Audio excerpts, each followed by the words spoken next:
Happiness is contentment. Love. Pamilya ko. Pag mapasa ko po yung majors ko. Family. Debt-free. All cash. No credit.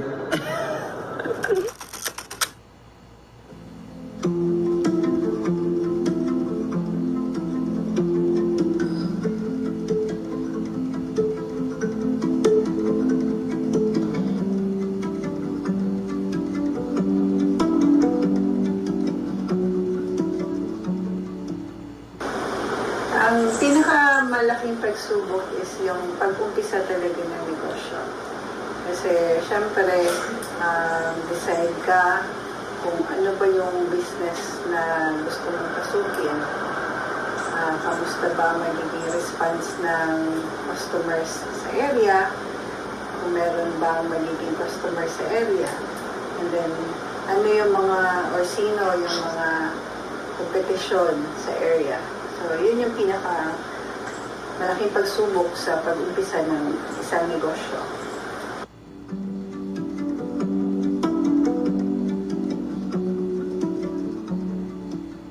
Siyempre, nung umpisa, parang nagkakaroon ng self-doubt ka nga kung tama ba yung naging choice, tama ba yung naging desisyon. Kasi pag umpisa naman ng negosyo, hindi naman agad-agad yung response ng customers, no? Hindi agad merong maraming customers. So parang una, nagkaroon ako ng self-doubt kung tama ba siya.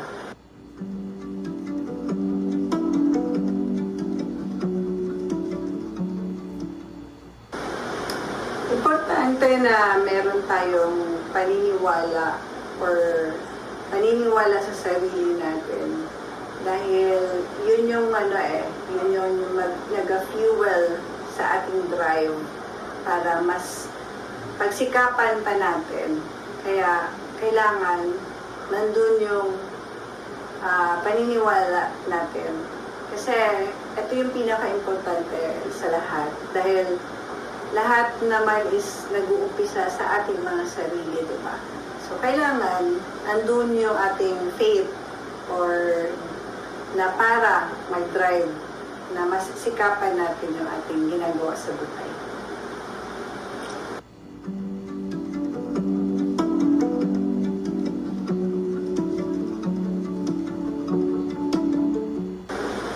Well, ang tagumpay naman kasi talaga is, kumbaga, mula yan yung fruit ng ating mga pinaghirapan mula sa ating vision na sa vision natin na nag-umpisa doon sa belief natin sa sarili natin na kaya natin mapagtagumpayan yung negosyo, lalaki siya, mas makikilala ng komunidad, ng mga customers, so mas lalapit sila sa atin. Kaya kailangan natin gamitin yung ating belief sa sarili. Doon nag-uumpisa ang tagumpay. Pag pinaniwalaan natin sa sarili natin na talagang kaya natin, is talagang mangyayari yun. Kumbaga, let's always invite positive things para ma-manifest natin yung mga magaganda or mga positive things na mangyayari sa ating buhay.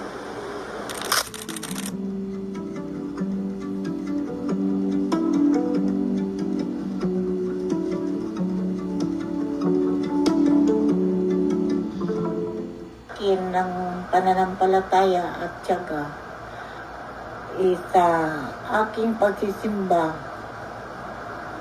Saka humingi ako sa Panginoon na sana'y kami maluwas kami sa hirap.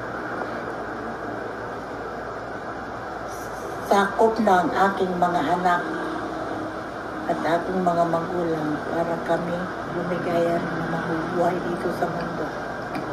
Yes.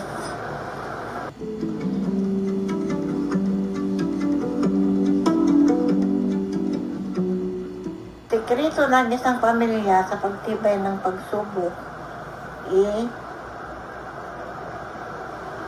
kapit lang sa Ginoo kapit lang sa Ginoo at saka ang hirap, di malalampasan naman. Ang pagsubok, malalampasan din.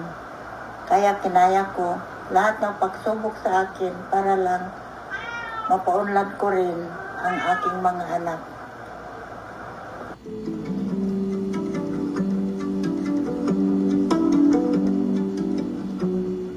Lahat ng pinagdaanan ko kasi maliliit pa yung mga anak ko noon. Lalo na buntis pa lang ako sa aking pang-anim nga anak. Iniwanan na kami ang aking asawa at bilang tatay ng aking mga anak. Tapos, inuwi ko diri sa Mindanao. Dito sa Mindanao, kinuha ko ang magulang ko at dito ko pinalaki sa Mindanao na sila. Sa piling ng aking mga magulang. Kaya ang lahat ng pagsubok sa akin ay kinaya ko, kapit lang ako sa Ginoo. Ano ang lesson na nakuha mo from that? Reason? Lesson. Reason? Aral. Ang aral na nakuha ko para sa lahat na nangyari sa akin ay relax lang. Hindi ko dinibdib. Basta ang isip ko, tinutok ko sa aking mga anak.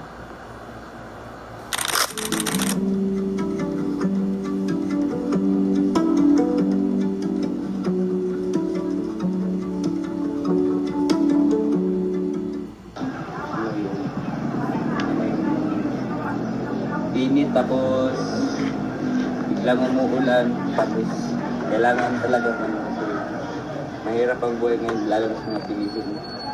Lalo na ang gasolina mo.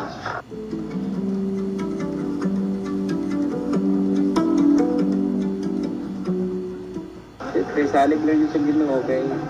Kung wala siya, wala kang punta. Di man tamabot sa nga nga sitwasyon, pilit ko siya. Salig lang.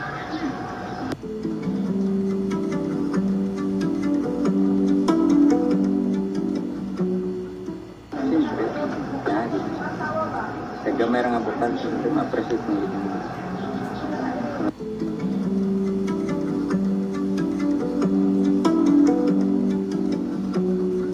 Ang mapapayo ko lang sa mga kabataan is, una, find your purpose, yung ikigai ninyo, no? So, yung purpose ninyo sa life, kung ano ba yun sa tingin ninyo. Once na mahanap na ninyo yung purpose ninyo sa inyong life, gamitin nyo ito bilang fuel para kayo ay magtagumpay. Dahil lahat naman is talaga nag-uumpisa nga sa ating mga sarili. Payo ko sa mga nagsisikap pa lang ng mga kabataan. Magsikap rin sila para maabot rin nila ang kanilang mga pangarap. Barang ano. Ayun ang aming kamot lang yun, aminom sa mahimong gumagana. Siyempre, naman din sa ulo. At least, bilis na ma-experience ang kalisod.